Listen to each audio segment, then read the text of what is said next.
जब बजट में ये विषय आने की संभावना तैयार हुई और ये सारी चर्चाएं जो हुई अब तक प्रधानमंत्री जी से लेकर एमपी महोदय तक, जब कुछ संभावना तैयार होती है या होने में है तो सारे ट्रेड यूनियन के लीडर जाके उनसे मिलके 5,000 की डिमांड करते हैं। हेलो नमस्कार दोस्तों ईपीएस 95 पेंशनों के लिए बहुत बड़ी खुशखबरी भी है और एक तरह से दुख की भी खबर है, क्योंकि दोस्तों मैं आपको बता दूं जो हमारे पेंशनों के जो समिति हैं या हमारे संगठन है वो एक तरह से एकजुट नहीं है, क्योंकि कोई संगठन तो बोल रहा है कि हमारे जो पेंशनों की जो डिमांड की पेंशन है उसमें 9,000 की जाए, कोई बोल रहा है कि जो 7500 रुपये और मेडिकल फैसिलिटी दी जाए। और दोस्तों अभी फिलहाल में जो ट्रेड यूनियन के द्वारा जो बात की गई है वो तो बहुत ही बड़ी है। उन्होंने बोला है कि जो मिनिमम पेंशन 1,000 रुपये दी जा रही है उसको यहाँ पर 5 गुना ही कर दिया जाए।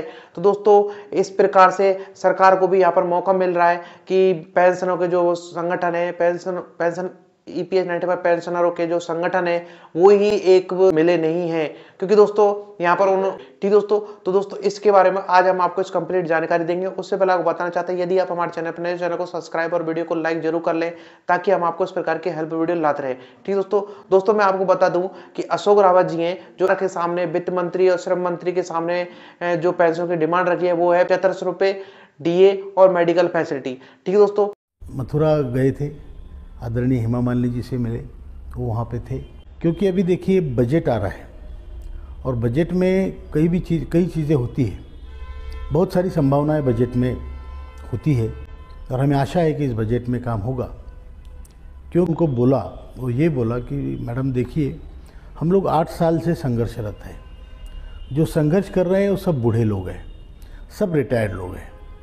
अब जब लोग रिटायर्ड हो जाते हैं तो किसी ट्रेड यूनियन के सदस्य नहीं होते, अब सदस्य नहीं होते तो ट्रेड यूनियन उनके लिए लड़ती नहीं है, क्योंकि उनके ट्रेड यूनियन के सदस्य कौन होते हैं कि जो कार्यरत कर्मचारी जो ट्रेड में हैं, तो बूढ़े होने के बाद तो यूनियन के सदस्य नहीं है। तो इसलिए हमने क्या किया कि हमने एक बड़ा संगठन बनाया जो वृद्ध लोगों का है। आज आप यकीन मानिए वृद्ध लोगों का विश्व का सबसे बड़ा संगठन है ये। तो इतना बड़ा संगठन 27 राज्यों में चल पड़ा, बहुत अच्छी तरीके से ग्रास रूट तक गया और वो लोग अपनी लड़ाई लड़ रहे हैं। फिर हमने जो बातें की अब तक के 60 सालों के संघर्ष में, हम आदरणीय प्रधानमंत्री जी से 2 बार मिले, आदरणीय निर्मला सीतारमण जी से 2 बार मिले, 3 बार मिले बल्कि अभी आज की तारीख में, आदरणीय श्रम मंत्री एक चौथे हैं जिनसे हम मिले, पावर पॉइंट प्रेजेंटेशन किए। पहले बंगारू दत्तात्रेय जी थे, फिर उसके बाद संतोष कुमार गंगवार जी थे, उसके बाद भूपेंद्र यादव जी थे, उसके बाद अभी मनसुख मांडविया जी है। तो इन सब से हम मिले पावर पॉइंट प्रेजेंटेशन किए। तो 8 साल का सतत संघर्ष है। पॉलिटिकल चैनल में सबसे बड़े जो है हमारे आदरणीय प्रधानमंत्री जी से लेके सभी मंत्रियों को से हम मिले, हर एक सांसद से हम 7-7 8-8 बार मिले। तो इतने प्रयास होने के बाद जब बजट में ये विषय आने की संभावना तैयार हुई और ये सारी चर्चाएं जो हुई अब तक प्रधानमंत्री जी से लेकर एक एमपी महोदय तक किसी भी, तो ये सारी चर्चाएं जो हुई उसका एक ही विषय था 7,500 और महंगाई भत्ता। फिर उसके बाद मेडिकल फैसिलिटीज़, सुप्रीम कोर्ट का निर्णय बिना भेदभाव के लागू करना, ये सारे विषय लेकर हम सबसे मिले। अब हुआ ये कि जब कुछ संभावना तैयार होती है या होने में है तो सारे ट्रेड यूनियन के लीडर जाके आदरणीय निर्मला सीतारमण जो हमारी फाइनेंस मिनिस्टर है उनसे मिलके 5,000 की डिमांड करते हैं, जबकि हमारी सारी 8 साल की चर्चाएं 7,500 महंगाई भत्ते की हुई है। और वो भी ऐसे ही नहीं हमने अपने मन से कहा है, जो लायक क्या लगता है उतनी ही की बात है। अब उसमें 7,500 महंगाई भत्ता हर किसी स्टेज पे हर किसी के सामने रखा गया, उस पर आश्वासन भी मिले और अचानक जाकर आप कहीं बोलो कि इनको 5,000 रुपये दे दो, तो ये तो हमारे साथ एक प्रकार की प्रताड़ना हुई, धोखा हुआ। तो हमें खेद लगा। एक्चुअली क्या है, हम लोग सभी ट्रेड यूनियनों की बहुत इज्जत करते हैं, मैं खुद भी करता हूँ। उनके सभी नेताओं को हम मिले, उन सभी ने हमको हमारी 7,500 और महंगाई भत्ते की मांग को लिखित सपोर्ट दिया है, लिखित, इंक्लूडिंग बीएमएस।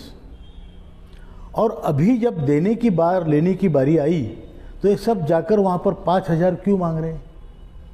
क्या आप समस्या को जिंदा रखना चाहते हो कि समस्या बनी रहे, अंधेरा कायम रहे? ये तो नहीं चाहते आप। हम चाहते हैं सॉल्यूशन, और वो सॉल्यूशन ऐसा हो जो परमानेंट हो, क्योंकि ये लोगों की ज़िंदगी 5-10 साल की बची है। अब इनके साथ किसी तरीके का धोखा बिल्कुल हमें शोभा नहीं देता। कोई भी हो, किसी भी लेवल का हो, और कोई भी ट्रेड यूनियन हो, किसी भी विचारधारा की हो, उससे नहीं। हमारे देश का मामला है, हमारे बुज़ुर्गों का मामला है। इस पर जो संगठना लड़ रही हैं, जिस संगठना ने इतनी मीटिंगें करके इतने आश्वासन मिले हैं, उनको छोड़ के आप कुछ लोग जाके वहाँ पर हमारी एक प्रकार से हमारी मांग आप कम करके मांग रहे हो। क्यों भाई? आपको क्या तकलीफ़ है? अगर इन लोगों को कुछ मिल जाता है जो उनका हक का है, और ये हमने सिद्ध किया है। जब पिछली बार हम श्रम मंत्री जी से मिले 20 दिसंबर को, हमने दिखा है। अब उसके बाद कोई संगठन जाकर बोले कि इनको 5,000 रुपये दे दो, तो ये गलत बात है, बहुत गलत बात है। हमें खेद है कि जिन कामगारों का प्रश्न आपको अभी तक आपने हल करना था वो तो किया नहीं। जब वो खुद बेचारे उठ के खड़े हो गए अपने पैरों पे, तो आप उनके